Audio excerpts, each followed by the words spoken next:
A ecologia é uma das áreas mais complexas dentro da biologia, pois ela aborda a interação entre os organismos vivos com o meio ambiente. Ou seja, você precisa entender tanto os agentes quanto os processos que estão acontecendo ali. E dentro da ecologia tem uma área que eu acho muito interessante, a biogeografia de ilhas.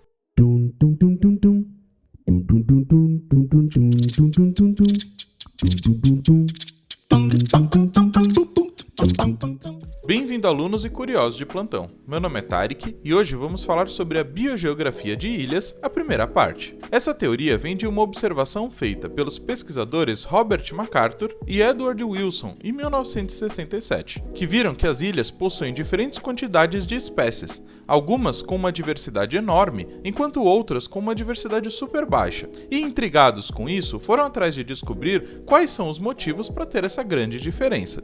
É uma teoria bastante importante no mundo hoje, pois ela pode nos explicar muito sobre como é a colonização de áreas e como ela pode influenciar diretamente quando nós observamos áreas relacionadas à preservação ambiental com melhores resultados. Mas vamos entender isso com calma.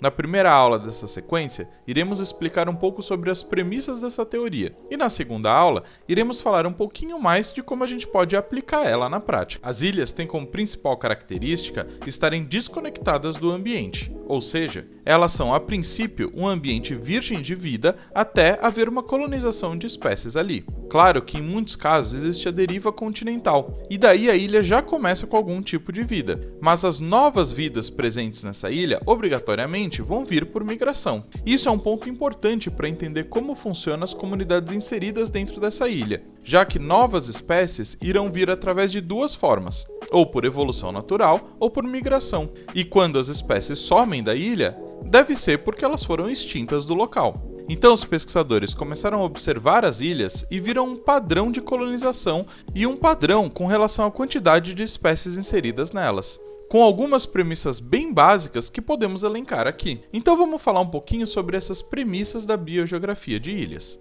Começando com como a ilha começou. Um conceito bastante simples para identificar a quantidade de espécies ali. Afinal, deve existir uma diferença fundamental entre uma ilha que se desprendeu do continente por qualquer que seja o motivo, para aquela que foi formada a partir de, por exemplo, uma erupção vulcânica marítima. Nesse segundo caso, a ilha é completamente virgem de qualquer espécie e vai começar do zero. Já no primeiro caso, a ilha já possui algum tipo de espécie acontecendo ali. Um bom exemplo dos dois tipos de ilha que eu estou citando aqui é a Ilha da Queimada Grande, ou também chamada de Ilha das Cobras, que foi feita através de uma deriva continental, e as ilhas da Polinésia, que surgiram de erupções vulcânicas submarinas. O segundo ponto é o tempo. Afinal, ilhas isoladas do continente, seja pelo surgimento de deriva continental ou por criação de uma ilha nova, mas que já se separaram há muito tempo, têm maior chance de uma comunidade estar adaptada e preparada para viver dentro dessa ilha. Uma outra ilha que explica muito bem essa condição são as Ilhas Maurício, que comentamos no vídeo sobre extinção de dodôs. A terceira premissa é a distância do continente. Ilhas mais distantes do continente tendem a possuir menor quantidade de espécies. Uma ideia bem simples, uma vez que todas as espécies viventes vêm de migração. Então, quanto mais difícil chegar na ilha, menor a quantidade de espécies naquela ilha. Um exemplo bem interessante de uma ilha distante do continente e, consequentemente, com poucas espécies, é a Ilha de Páscoa, que quase não tem animais ou vegetais, pois ela é muito distante do continente e é super difícil chegar nela. Vale destacar que ilhas que são próximas ao continente têm a sua colonização feita de forma muito mais simples. A quarta premissa é o clima. É de se esperar que as ilhas com florestas tropicais irão possuir uma diversidade de espécies muito maior do que as de ambiente temperado. Afinal, no próprio continente existe uma diferença bem discrepante entre esses dois ambientes. Aqui podemos fazer uma comparação entre duas ilhas bem grandes, mas com uma diferença de diversidade absurda.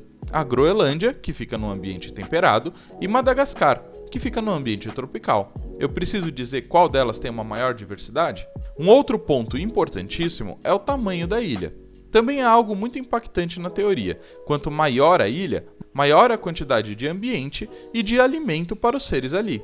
E quanto menor, o processo é inverso. Menos alimento e menos habitat disponível para as espécies sobreviverem.